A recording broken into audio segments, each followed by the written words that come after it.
there you heard the many responses that have come in, where the centre is saying that the opposition is primarily just politicizing this app, and there is no reason to worry or spread any sort of fear.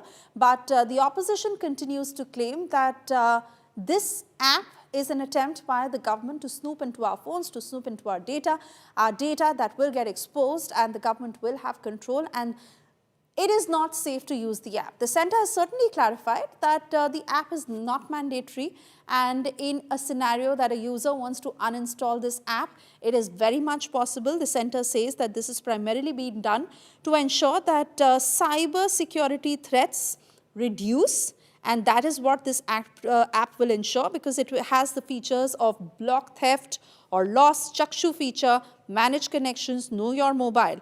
So these are the features that will allow the users to block lost or stolen mobiles, allow the users to report fraudulent calls, the users can check on mobile numbers that are registered, and the feature will also allow users to verify the authenticity of the smartphone. Let me take this back to my colleague Amit Bhardwaj over the many questions that are coming in on this particular app, and whether it is really beneficial for a user to use it or actually reject it in all sorts. Because we also understand, Amit, that many a times any app that we are installing, it gives us the option of accepting cookies, rejecting it, or managing the cookies. And that primarily means that we are giving access to that particular app into some restricted or selected data. Now, in that sense, how does the Sanchar Saathi app work, and is it really just usual for any app to ask you that question, or in this particular case, like the opposition is saying, that our privacy takes a hit?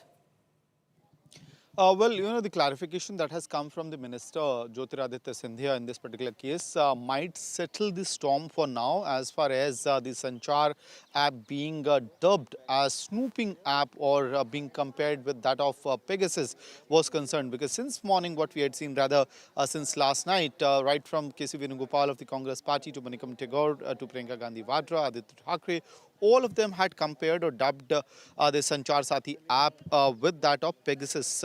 We know that as to how there has been a political and legal battle over Pegasus as well, with allegations of Pegasus being installed on the mobile phones of opposition party leaders, claiming it happened so that the app, they realized or they got alert from the manufacturer about existence of any such app.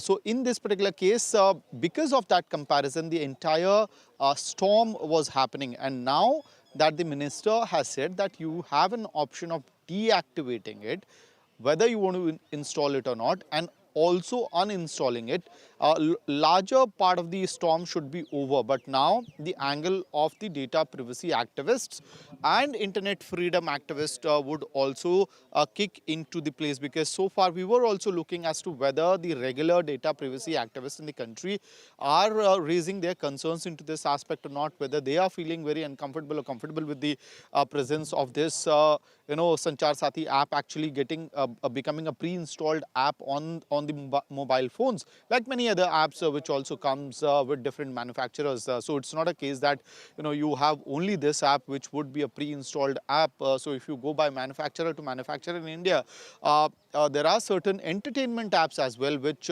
comes as pre-installed app. In fact, India has also seen a regime where you have a wallpaper app. So there are certain questions which remain there. Possibly in the days to come, a clarity might come there as well. Back to you. Oh yes, absolutely, Amit. And while we continue to track the political aspect of it, this particular question that opened rooms for huge discussion, especially for techies, to clarify what this app entails.